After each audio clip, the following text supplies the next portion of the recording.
여러분 주위에 있는 사람들을 한번 이렇게 슬쩍 한번 보시겠습니까? 옆에 있는 사람들 한번 보시면서 화내지 말고 인상 쓰지 말고 짜증 부리지 말고 한번 웃어주셨으면 좋겠습니다. 그리고 자신 스스로에게 한번 물어봐 보시면 좋겠습니다. 나는 과연 호감 가는 사람인가? 남들이 호감을 느끼게 하는 사람인가라는 그런 생각을 해보시면 좋을 것 같습니다. 심리학자들에 따르면은요, 사람을 처음 만났을 때 이 사람이 괜찮은 사람이다, 아니면 앞으로 상종하지 못할 사람이구나라는 것을 판단하는 그 시간이 얼마나 되냐면은요, 0.3초에서 3초 사이라고 합니다. 뭔가 말을 하기도 전에 이미 이 사람이 어떤 사람인지 판결이 나버리는 아주 억울한 상황인 것이죠. 우리는 지금 이 호감이 자본이 되는 사회에 살고 있습니다. 이 말이 무엇이냐면, 여러분들 인스타그램 하시죠? 여러분들의 삶을 찍어서 올릴 때에 호감 가는 사진을 찍어서 올리십니까? 아니면 내 삶이 정말 안 좋았을 때에 내 왜 이럴까? 내 자신이 정말 보기 싫을 때에 그런 모습을 사진을 찍어 올리십니까? 아마 올리실 때 99%는 내가 가장 좋았을 때의 어떤 그런 모습을 올릴 거예요. 근데 그 올릴 때에 여러분들 필터링을 어떻게 하십니까? 콜드로 할까? 아니면 웜으로 할까? 비비드로 할까? 막 필터도 수십 번 왔다 갔다 하면서 바꿔서 변환하고, 또 크롭해서 이 부분은 좀 날리고 이 부분은 좀 써야 되겠다, 이렇게 관심을 갖고 있지는 않습니까? 좋아요 숫자에 일희일비하는 그러한 이유, 그런 이유가 무엇일까? 그것은 우리가 정말 다른 사람에게 매력 가는 사람이었으면 좋겠다, 다른 사람이 나를 보고 호감을 느꼈으면 좋겠다, 그러한 생각 때문에 여러분들이 이렇게 하고 있잖아요. 또 우리가 그렇게 하고 있잖아요. 그런데 여러분, 우리가 정말로 호감 가는 사람은 어떠한 사람일까요?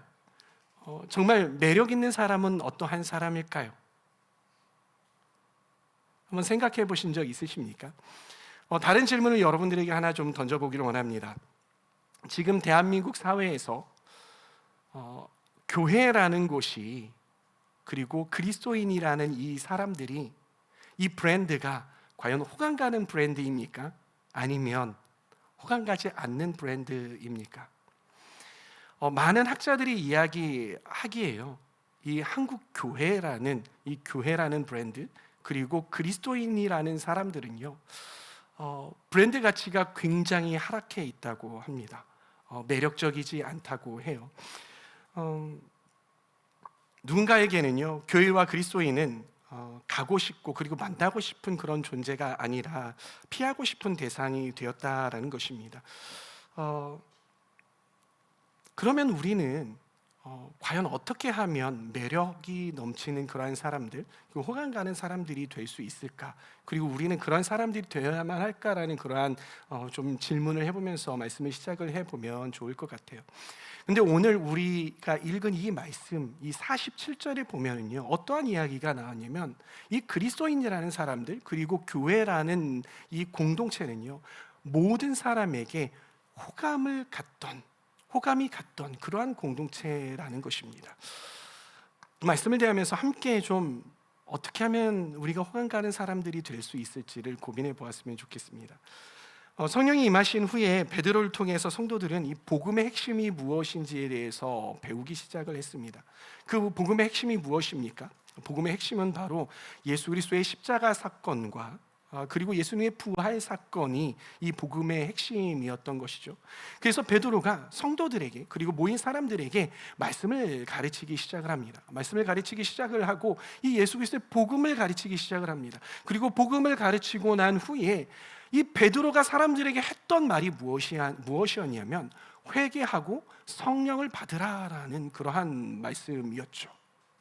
그 말씀이 전해지자 그곳에 모인 사람들이, 무려 3,000명이나 되는 사람들이 그 말씀을 듣고 하나님 앞에 돌아와 성도가 되었습니다. 즉 예수를, 그리스도를 믿는 그러한 이 그리스도인이 되었다라는 것입니다. 그리고 오늘 우리가 읽은 본문은 바로 그 이후에 이어지는 이야기인 것이죠. 이 이야기는 무엇이냐면요, 바로 이 성령을 받은 사람들이 실제로 어떠한 공동체를 이루어 살고 있는지에 대해서 말해주고 있어요. 성령을 받고 어떠한 능력들이 나타나서 사람들을 압도했는지를 보여준 것이 아니라 실제로 성도들이 이 성령을 받고 나서 자기 일상의 삶 가운데에서 어떻게 삶을 살아냈는가를 오늘 보여주고 있는 말씀이 우리가 읽은 본문 말씀이라는 것입니다. 우리가 이 말씀을 대하면서 반드시 생각해 보아야 할 것은 그리스도를 믿는 우리인 교회는, 그리고 그리스도인은 어떠한 삶을 살아내야만 하는가인 것입니다. 저번 주에 저는 휴가를 다녀왔습니다. 월요일부터가 아니라 화요일부터 목요일까지 제가 휴가를 다녀왔어요. 근데 화요일 오전에 어머님으로부터 급한 전화가 왔어요. 제가 이제 화요일 오전 그리고 수요일 오전 둘 중에 한 날은 7시에 맥도날드에 가가지고 모 집사님과 함께 좀 공부하는 게 있어서 공부를 하거든요. 근데 공부한 중간에 이렇게 이어지고 있었는데 어머니가 그 아침 7시 반 이렇게 8시에 저한테 전화 올 일이 없는데 전화가 오는 거예요. 무슨 일이 있는 줄 알고 어머니 왜 그러세요? 제 외삼촌이 아프시거든요. 그래서 외삼촌이 무슨 일이 있어요? 근데 그거는 아닌데 외삼촌이 병원에 계세요. 병원에 계신데 잘 못 드시고 아프신데 갑자기 외숙모가 어머니한테 전화가 왔대요. 그래서 자기가 이 외삼촌이 며칠 동안 좀 사경을 헤매셨어요. 근데 좀 복음을 듣고 또 기도를 받고 또 천국에 가고 싶다라는 그런 의사표현을 했으니 누가 와가지고 복음을 전해줬으면 좋겠다, 기도를 해줬으면 좋겠다라고 어머니한테 이야기를 해서 교회 사역자들과 다른 사람들에게 물어보려고 하니 대신반 기간이고, 그래서 부득이하게 저한테 한번 전화로 해가지고 기도나 좀 해줘라라고 말씀을 하시더라고요. 근데 마침 제가 휴가를 가려고 했던 행선지가 어디였냐면 속초였어요. 강원도였어요. 그러니까 저희 외갓집이 강원도거든요. 그래서 너무 잘 됐다, 하나님의 뜻인가 보다 해서 강원도를 들렸다가 속초로 넘어가야겠다 싶어가지고 어머니 제가 그냥 갈게요 그랬어요. 그래서 화요일 날 속초로 강원도로 갔다는 거 아니에요? 춘천으로 갔다는 거 아니에요? 그리고 병원으로 들어섰습니다. 저희 외삼촌이 누워 계세요. 삑삑 소리가 나면서 그 병상에 누워 있는데 저는 그 외숙모가 했던 그 이야기만 철석같이 믿고 저희 외삼촌에게 복음을 전하기 시작을 합니다.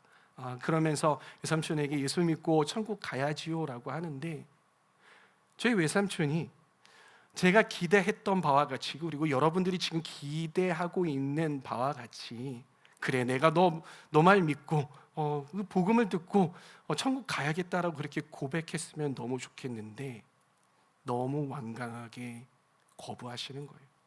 싫으시대요.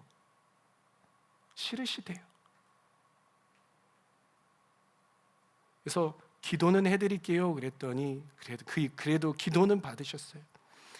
그래서 무거웠어요. 마음이 너무 안타까웠어요. 너무 속상했어요. 저희 아이들과 저희 아내와 어머니가 계셔서 울지 못했지만 정말 울고 싶었어요. 근데 어머니를 모셔다 드리려고 차 운전을 하는데 어머니가 저한테 말씀을 하시는 거예요. 외삼촌 왜 저러는지 아니? 왜 그러시는데요? 저희 이모가 계셨어요. 저희 이모 집은요 굉장히 독실한 크리스천 가정이었습니다. 저희 이모와 저희 이모부는요 방앗간을 하고 계셨는데 그 방앗간이 작은 방앗간이 아니라 정말 큰 방앗간이었어요. 공장같이 큰 방앗간이었어요. 근데 본인의 재산이 있으니까 그 재산을 교회에다가 헌금할 정도로, 그래서 많은 재산을 실제로 교회에다가 헌금을 하셨어요. 근데 저희 이모가 당뇨병을 앓고 계셨고 그리고 합병증을 앓고 계셨어요. 오랜 기간 동안 그러시다가 하나님 곁으로 가셨어요. 근데 그 이후에 바로 이듬해에 저희 이모부가 물가에서 고기를 잡으시다가 또 돌아가셨어요. 근데 저희 이모부가 돌아가셨는데 저희 이모 가정이 교회에 많이 헌금을 했잖아요. 그런데 같이 묻히고 싶어서 옆에 들어갈 수 있겠느냐라고 했을 때에 이 교회가 너무나도 완강히 거부하고 차갑게 대했다라는 거예요. 여러 번 가서 설득하고 이야기했는데도 불구하고 교회의 품격, 그리고 그리스도인의 이 수준과 또 매력, 이러한 것들을 보여줬던 것이 아니라 이 가족들에게 냉정함, 이기적인 모습, 그런 모습을 보여준 거예요. 그러다 보니까 저희 외갓집 전체는요, 다 교회라고 하면 고개를 이렇게 젓게 되었어요. 그래서 외갓 사람들은 교회를 좋아하지 않는다라고 말씀을 하시더라고요. 생각해 보았습니다. 우리 외삼촌이 제가 말했던 이 천국을 생각할 때 어떤 모습을 생각하실까? 어떠한 모습을 떠올리실까?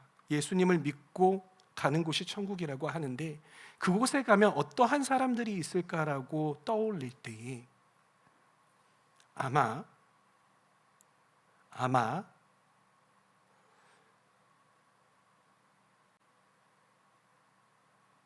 이기적인 모습, 자기밖에 모르는 모습, 성령 받았다고 뜨겁게 자기네들끼리 모여서 찬양하고 막 이렇게 하는데 실제로 사회에 나와서는 정말 복음을 전해야 하는 사람들한테는 자기밖에 모르는 모습, 그런 사람들이 모인 곳이 천국이 아닐까라는 그런 생각을 해보았어요. 그렇지 않겠습니까, 여러분? 그렇지 않겠어요? 여러분, 제가 오늘 본문 41절에 보니까는요, 아까 말씀드렸던 바와 같이 오히려 이 교회라는 공동체는 이렇게 나와요. 모든 사람에게서 호감을 산 공동체. 이것이 교회의 모습이었다라는 것이. 교회가 세상의 짐이 되고 미움의 대상이 되어버린 이 시대에 우리는 어떻게 하면 그 매력을 다시 한번 되찾을 수 있을까? 어떻게 하면 호감 있는 그리스도인이 될 수 있을까? 그래서 이 그리스도인이 되기 위해서 세상의 사람들이 어떻게 하면 이 교회를 찾아올 수 있을까? 복음을 전할 때에 고마워할 수 있을까? 어떻게 하면 그렇게 될 수 있을까요? 저는 오늘 여러분들과 함께 세 가지를 한번 이 말씀을 통해서 보았으면 좋겠습니다. 첫 번째는 몰입입니다. 따라해 보실까요? 몰입. 우리 사도행전 2장 42절 말씀을 함께 읽습니다. 시작. 그들은 사도들의 가르침에 몰두하며 서로 사귀는 일과 빵을 떼는 일과 기도에 힘썼다.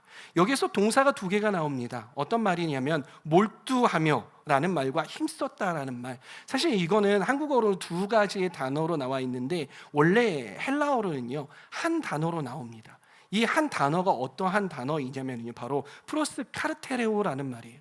이 프로스카르테레오라는 이 단어는 어떠한 뜻이냐면요 한 방향을 향해서 끝까지 인내하며 지속하는 거예요. 그러니까 포기하지 않고 계속해서 한 방향을 향해서 몰두하고 있는 모습을 보고 이 몰입이다라는 거예요. 요즘 많은 그리스도인들이요 예배에 그리고 셀 모임에 참여를 하죠. 그런데 한번 생각을 해봤으면 좋겠어요. 이렇게 예배 시간에 참여하는 게 과연 몰입일까? 저는 참여와 몰입은 굉장히 다르다라고 생각을 합니다. 여기 앉아서 말씀을 듣는 것처럼 귀로 한쪽 귀로 들릴 수 있죠. 그러나 과연 그것이 몰입일까? 몰입은 계속해서 듣는 것뿐만이 아니라 그것에 온전히 빠져 있는 모습이어야 하는 것이죠. 과연 우리는 몰입을 하고 있는지 한번 돌아보았으면 좋겠습니다.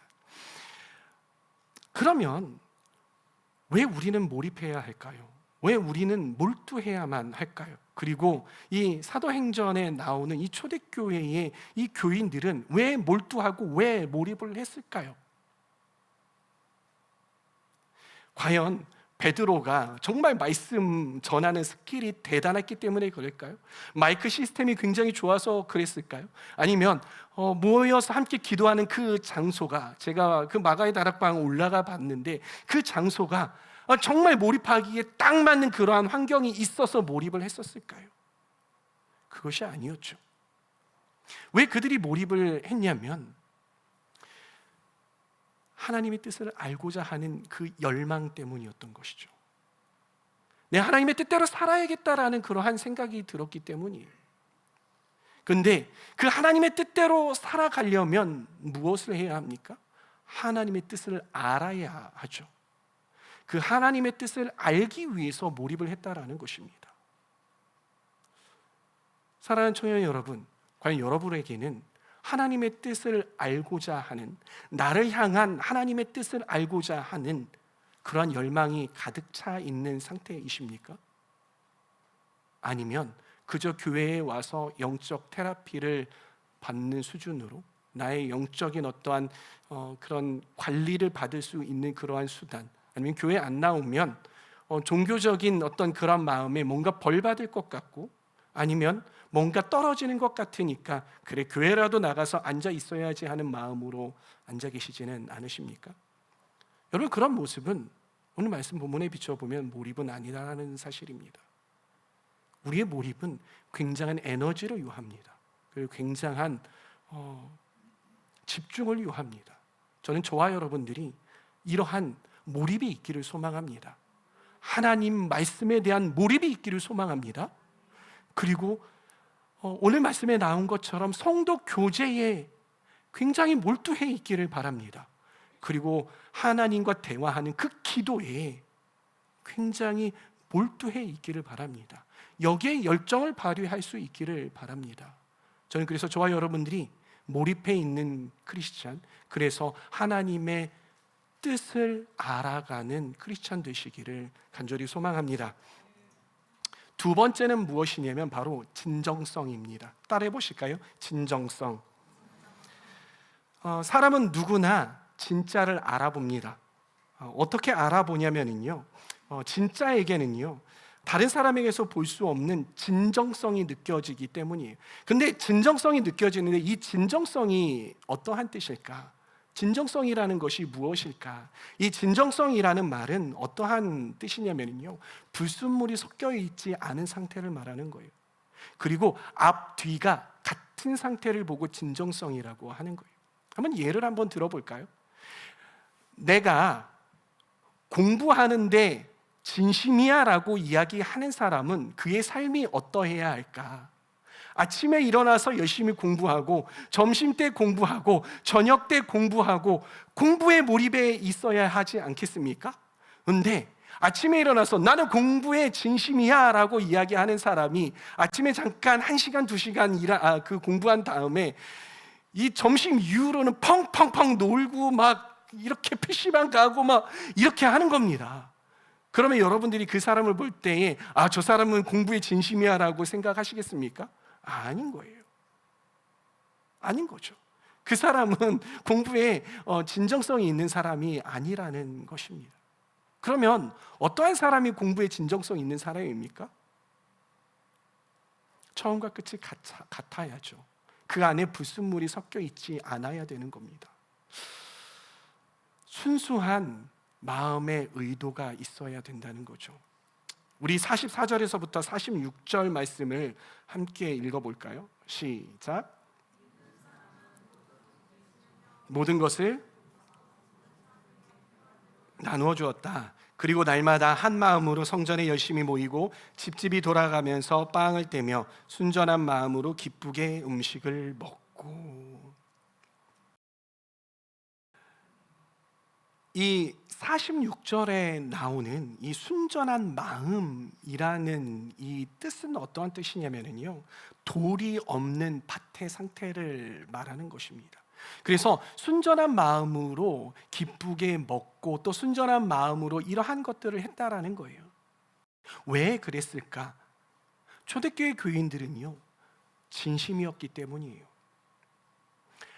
하나님의 말씀을 들었어요. 베드로에게 하나님의 말씀을 들었어요. 하나님의 말씀을 듣고 기도하고 또 성도들과 교제를 하다 보니까 하나님의 뜻이 무엇입니까? 예수님의 삶이 어떠한 삶이었어요? 예수님의 삶은 자신을 내어주는 삶이었어요.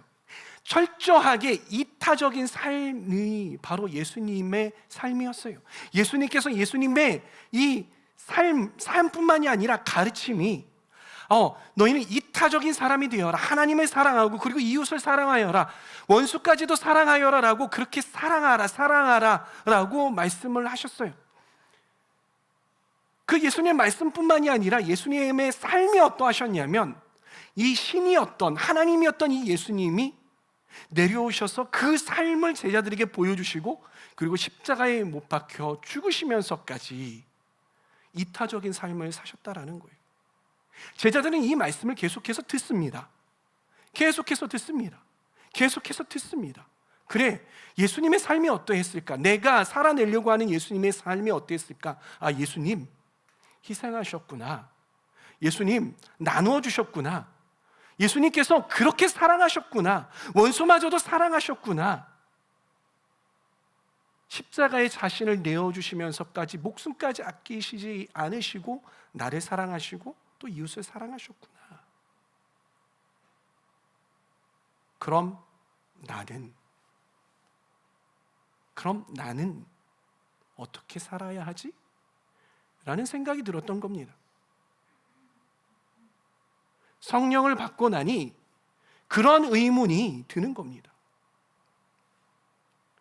어떻게 살아야 할까? 말씀처럼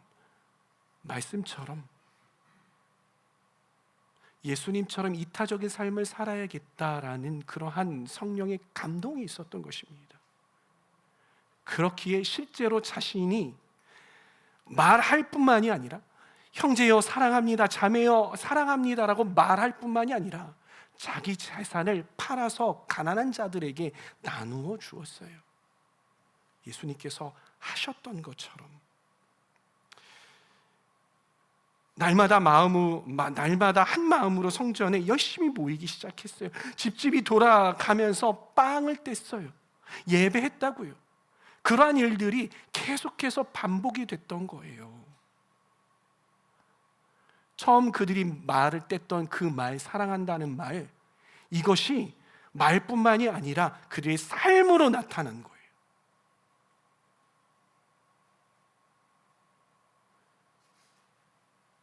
사랑하는 청년 여러분, 그리고 성도 여러분, 여러분 예수님 사랑하십니까? 예수님 사랑하십니까? 여러분이 예수님 사랑하신다면, 그리고 예수님을 따라가야 간다고 고백하신다면 우리는 이타적인 삶을 살아야만 합니다. 그저 우리의 말뿐만이 아니라 우리의 삶이 진정성이 있어야 된다는 거예요. 우리의 말과 삶이 따로 놀아서는 안 된다는 것입니다. 저는 우리의 말과 우리의 삶이 일치가 되므로 진정성 있는 삶을 살 수 있기를 간절히 바랍니다. 세 번째는 찬양입니다. 함께 따라해 보실까요? 찬양. 47절 말씀을 함께 읽어보도록 하겠습니다. 시작. 하나님을 찬양하였다. 그래서 그들은 모든 사람에게서 호감을 샀다. 주님께서는 구원받는 사람을 날마다 더하여 주셨다. 여러분, 이 47절에 보면은요, 굉장히 놀라운 이야기를 해요. 그리고 어떻게 보면 뭔가 좀 이상해요. 왜냐하면은요, 하나님을 찬양했더니 그들은 모든 사람에게서 호감을 샀다라고 이야기를 해요. 하나님을 찬양했더니 다른 사람에게서 호감을 샀대요. 여러분들 여기서 막 찬양 열심히 부르면 사람들이 여러분들에게 호감을 가질까요? 말씀이 그렇지 않습니까? 찬양했더니 호감을 샀대요. 여기에 제가 이 그래서라는 말이 없으면, 접속사가 없으면 그냥 떨어져서 하나님을 찬양하였다, 끝. 그 다음에 그들은 모든 사람에게서 호감을 샀다라고 이야기할 수 있을 텐데, 명확하게 그래서라는 말이 생겼어요. 제가 이거 번역을 뭔가 잘못한 것 같아서 원어로 찾아봤더니 여기에 분명히 접속사가 있어요.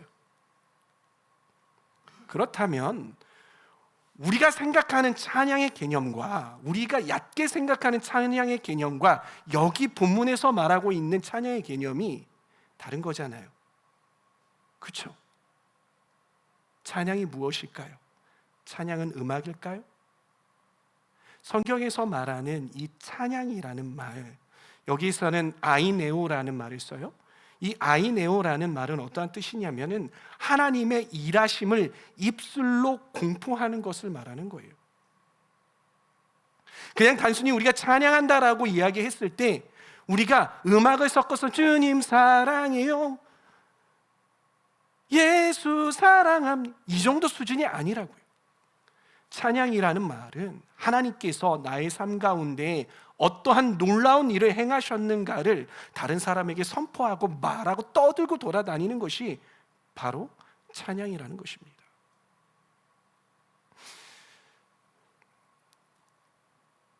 세상 사람들이 물어보았을 거예요. 이 초대교회 성도들에게, 야, 너는 왜 이렇게 맨날 웃고 다녀? 야, 다른 사람들이 너 잡으러 돌아다니잖아. 너 맨날 도망 다니잖아. 근데 너 왜 이렇게 웃고 다니는 거야? 너 도대체 왜 그러는데? 뭐가 그렇게 기쁜데? 야, 너 돈도 별로 없으면서 그거 다 팔아줘서 남들 나눠주고서는 너는 너무 좋대. 도대체 왜 그러는 거냐고? 왜 그래?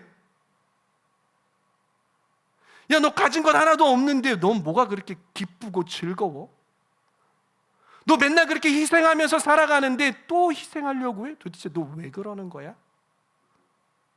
무엇 때문에? 왜? 궁금하지 않겠습니까? 그래서 질문하지 않았겠습니까? 그랬더니 이들이 무엇이라고 고백했을까요? 이거 예수님 때문이야. 예수님이 나에게 이렇게 말씀하셨어. 베드로가 전해주는 그 말씀에 이렇게 하라고 하셔. 그래서 하는 거야. 나도 옛날에는 정말 형편없는 사람이었어. 근데 내가 예수님 믿고 나니까 내가 이렇게 할 수 있는 거야. 나 행복해. 왜? 나에게는 하나님 나라에 대한 소망이 있기 때문에 행복하고, 나에게는 예수님이 있기 때문에 소망이 있고 행복해.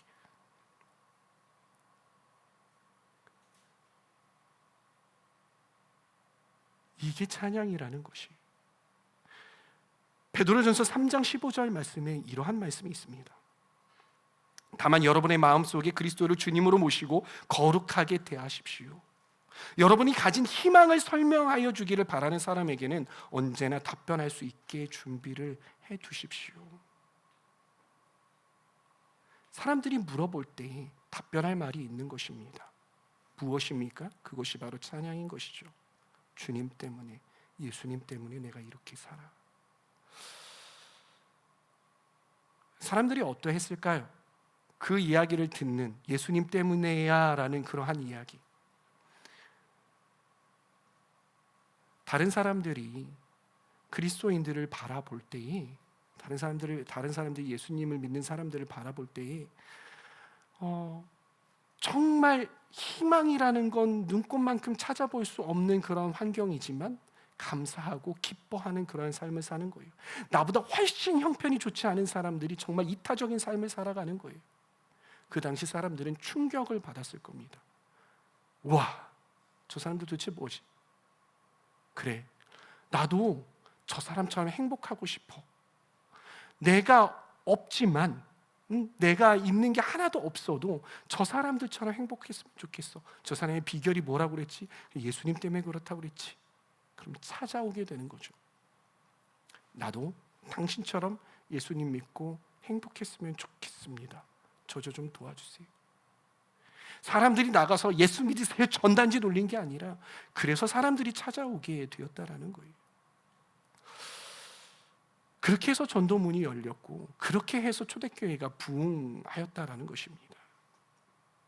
여러분, 초대교회는 이렇게 세상이 감히 흉내낼 수 없는 호감이 있었어요. 매력이 있었다라는 거예요. 그 그 호감이, 그 매력이 강력한 영향력을 가지게 만들어 주었고 초대교회가 부흥이 된 거죠.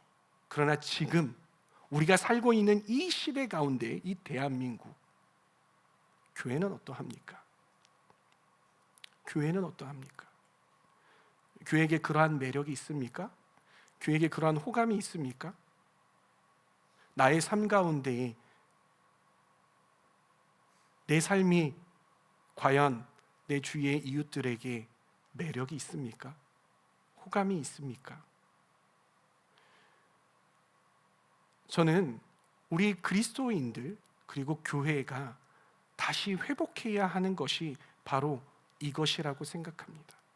근데 우리는 왜 이걸 잃었을까요?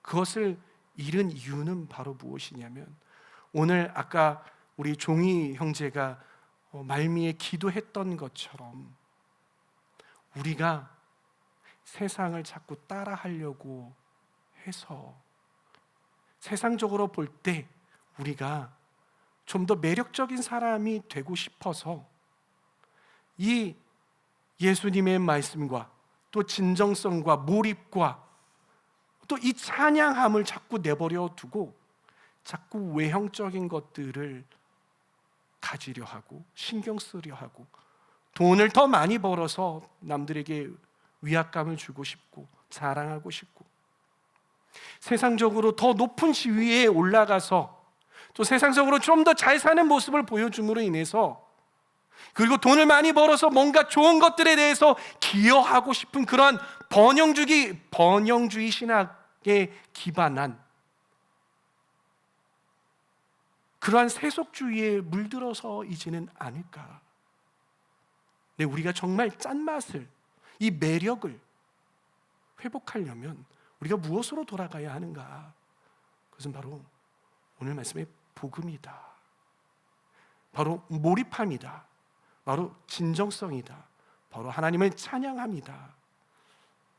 이 세 가지를 회복할 수 있는 저와 여러분들 다 되시기를 바랍니다. 그러한 하울림 청년부 다 되시길 바랍니다.